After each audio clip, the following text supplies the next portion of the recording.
अस्सलाम वालेकुम जी, कैसे हैं आप सब। अल्लाह पाक आप सबको हर परेशानी हर बीमारी से महफूज रखें, आमीन सुम्मा आमीन। और रमज़ान की आप सबको बहुत बहुत मुबारकबाद। और कुछ काम ऐसे होते हैं जो पहले ही कर लेना अच्छा होता है, कुछ दिन हमें आसानी हो जाती है। उसके लिए मैं यहाँ पे कुछ तैयारियाँ कर रही हूँ। जो एक दिन पहले, रमज़ान का एक दिन पहले मैं बना रही हूँ दही। और दही के लिए मैं यहाँ पे ले रही हूँ 1/2 लीटर दूध। इसे मैं बॉईल करूँगी बहुत ही गाढ़ा, 15 मिनट तक हमें बॉईल करना है। और इसमें हमें मलाई नहीं बैठने देना है, बस चम्मच से हिलाते रहना है। और बहुत ज़्यादा ठंडा नहीं करना। मैं हॉटपॉट में बना रही हूँ तो इसलिए ये बहुत आसानी से और झटपट बन जाते हैं। तो बहुत ज़्यादा ठंडा नहीं करना है, थोड़ा सा ऐसा इतना गर्म होना चाहिए कि हम छू सकें। और मैं यहाँ पे एक दही ले रही हूँ। दही को मैं इसमें मिक्स कर दूँगी, अच्छे से इसे फेंट लेना है। और ढक्कन बंद करके मैं यहाँ पे इसे रात भर के लिए छोड़ दूँगी। अब बहुत अच्छा से ये थिक दही बन के निकलेगा। तो आप हॉटपॉट में ज़रूर ट्राई कीजिएगा, बहुत झटपट और आसानी से बन जाते हैं दही। तो आपको मैं एक दिन के बाद भी दिखाऊंगी कि ये कैसे दही बने हैं। तो मैं पहले ही बना के रखी थी ताकि आसानी हो जाए। ये सहरी में भी यूज़ हो जाएगा और इफ्तारी के टाइम आप इसे लस्सी भी बना सकते हैं, दही भल्ले, दही चाट। तो बहुत सारे इसका यूज़ हो जाते हैं और आसानी हो जाता है। तो देखिए कितना थिक दही बन के तैयार हुआ है, बहुत ही अच्छा से। और इसे मैं कुछ देर के लिए फ्रीज़ में भी रख दूँगी। अभी तो ये बहुत थिक है, और भी थिक हो जाएगा अगर हम इसे फ्रीज़ में रख देंगे। तो चलिए मैं दूसरा काम कर लेती हूँ। तो सबसे पहले यहाँ पे मैं जिंजर, गार्लिक और हरी मिर्चों का पेस्ट बना रही हूँ। अदरक, लहसुन और हरी मिर्चों का पेस्ट है, इसे मैं ब्लेंड कर लूँगी।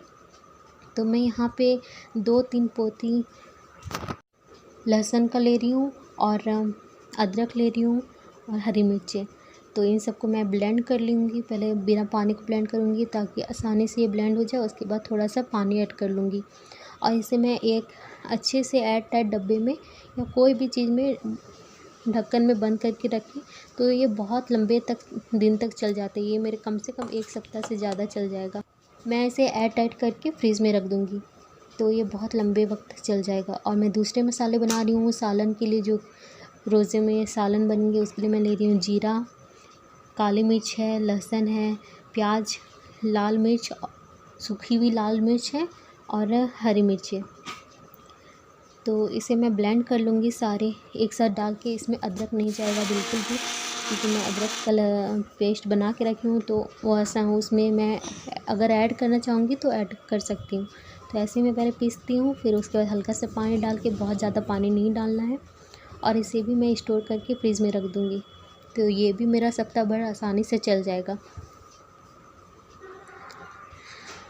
और चलिए मैं दूसरे काम की तरफ आती हूँ। तो मैं दूसरा अभी क्या काम करने वाली हूँ, मैं धनिया को रोस्ट करूँगी। पहले इसे अच्छे से भूनूंगी और इसे में भी मैं पीस के रखूँगी। तो ये भी रमज़ान में बहुत सारी चीज़ों में, समोसा में, सालन में बहुत अच्छा फ्लेवर देती है। और मैं यहाँ पे जीरा भून रही हूँ। जीरा भी बहुत काम आते हैं रमज़ान में।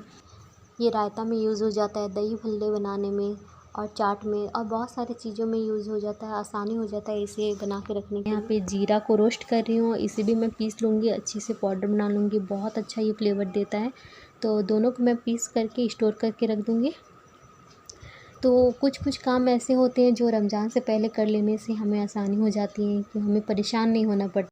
ख़ास करके मसाले बनाने में ज़्यादा आसानी हो जाती है, क्योंकि जिस वक्त हमें ज़रूरत पड़ती है उस वक्त बनाने से बहुत ज़्यादा टाइम लग जाता है और ये टाइम टेकिंग का भी काम है।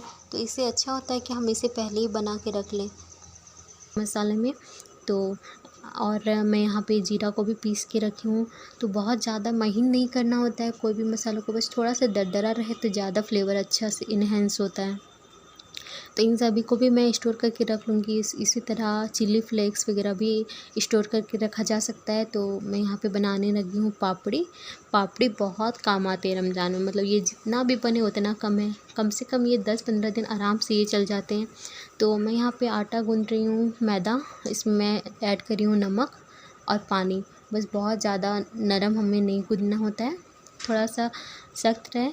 तो कुछ दिन मैं रेस्ट करके रखी थी और देखिए ये अच्छे से सॉफ्ट हो चुके हैं। इसे मैं 3 पेड़े निकाल लूँगी बड़े बड़े, और बड़ा साइज़ का एक रोटी बेल लूँगी।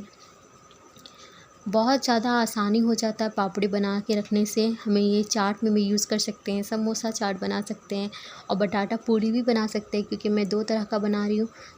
बटाटा पूड़ी भी बन सकती है, 1 बाइट रेसिपी है। बटाटा पूड़ी बहुत झटपट और आसानी से बन जाती है। मेरी रेसिपी है बटाटा पूड़ी की मेरे चैनल में, आप जाके वहाँ से देख सकते हैं। बहुत आसानी से बन जाते हैं और मैं अभी बहुत ज़्यादा क्वांटिटी में तो नहीं बना रही हूँ कि कम से कम ये सप्ताह 10 दिन तक चल जाएंगे, इतना मैं बना रही हूँ। और रोज़ रोज़ तो चाट नहीं बनते, बस कभी कभी बन जाते हैं, इसीलिए ये ज़्यादा अच्छा होता है। जो पापड़ी बनाने के बाद जो एक्स्ट्रा बच चुका था उसे मैं यूज़ कर रही हूँ। इसे मैं रेक्टेंगल शेप में एक पापड़ी बना रही हूँ, ये भी यूज़ हो जाएगा चाट वगैरह में, इसीलिए मैं इसे बना के स्टोर कर लूँगी। और जो भी बच जाए, खास करके मैदा में कुछ भी बच जाए आटा, तो इसे पापड़ी बना के स्टोर कर ले, ज़्यादा आसानी होता है, तो वो वेस्ट भी नहीं होते। तो मैं यहाँ पे सारे पापड़ी को छानने लगी हूँ। तो पहले हाई में इसे मैं डालूँगी और स्लो फ्लेम में ही पकाना है कि ये बहुत अच्छे से क्रिस्पी बनेंगे। स्लो फ्लेम में अगर ये पकेंगे तो ही ये क्रिस्पी बनेंगे। तो जब ये ठंडा हो जाएगा उसके बाद मैं इसे कंटेनर में रख लूँगी। तो बहुत अच्छा होता है ये चाट में, पापड़ी चाट बनाने के लिए, और ज़्यादा टाइम टेकिंग भी नहीं है। और जिस वक्त हमें ज़रूरत होता है तो बस तुरंत हम निकालें और इसे यूज़ कर लिए। तो इन सब चीज़ों को बना के रखने से ज़्यादा आसानी हो जाता है। तो मैं दूसरा बैच भी बना रही हूँ।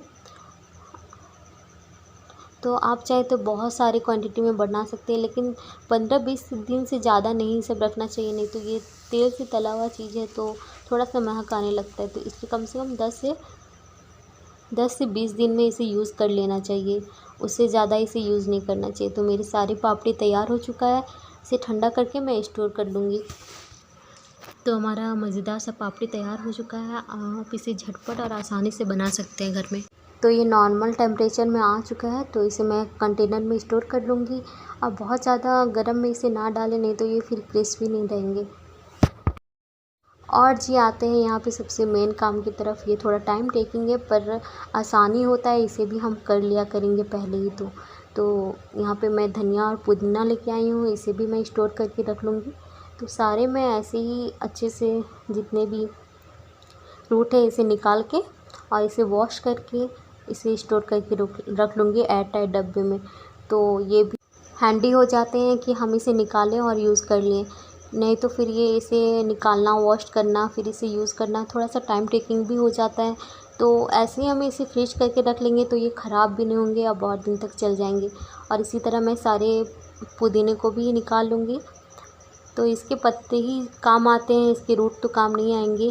तो इसके सारे पत्ते मैं निकाल लूँगी और इसे भी अच्छे से वॉश करके स्टोर कर लूँगी, क्योंकि पुदीना सबसे जल्दी ख़राब होते हैं, धनिया पत्ता से जल्दी ख़राब होते हैं, इसलिए इसे मैं यूज़ कर लूँगी। तो सारे काम हो चुके हैं, अब मैं इसे स्टोर कर लूँगी। तो वॉश करके मैं रखी हूँ। मैं यहाँ पे एक एयर टाइट कंटेनर ले रही हूँ। तो मैं पहले ही डब्बे को वॉश करके सुखा के रखी हूँ। तो सबसे पहले मैं टिश्यू पेपर नीचे में रख रही हूँ और ऊपर से धनिया पत्ता को, कि ये होता है कि जितना भी इसका नमी है ना तो ये निकल जाएगा। तो फिर से मैं ऊपर से टिश्यू पेपर लगा के इसे बंद कर दूँगी। तो इसे आप कोई भी ढक्कन वाले डब्बे में रख सकते हैं, ज़रूरी नहीं कि वो एयर टाइट ही हो तो सही से रहेंगे। तो बस ढक्कन वाले कोई भी बर्तन। साथ ही साथ मेरे चैनल को लाइक कर दीजिए, सब्सक्राइब कर दीजिए, शेयर कर दीजिए और कमेंट बॉक्स में कमेंट भी कर सकते हैं। और पापड़ी छोड़ के मैं सारी चीज़ को फ्रीज़ में रख लूँगी। और अपने ब्लॉग का एंड कर रही हूँ। खुश रहिए, पॉजिटिव रहिए, अपने ख्याल रखिए। अल्लाह हाफिज़।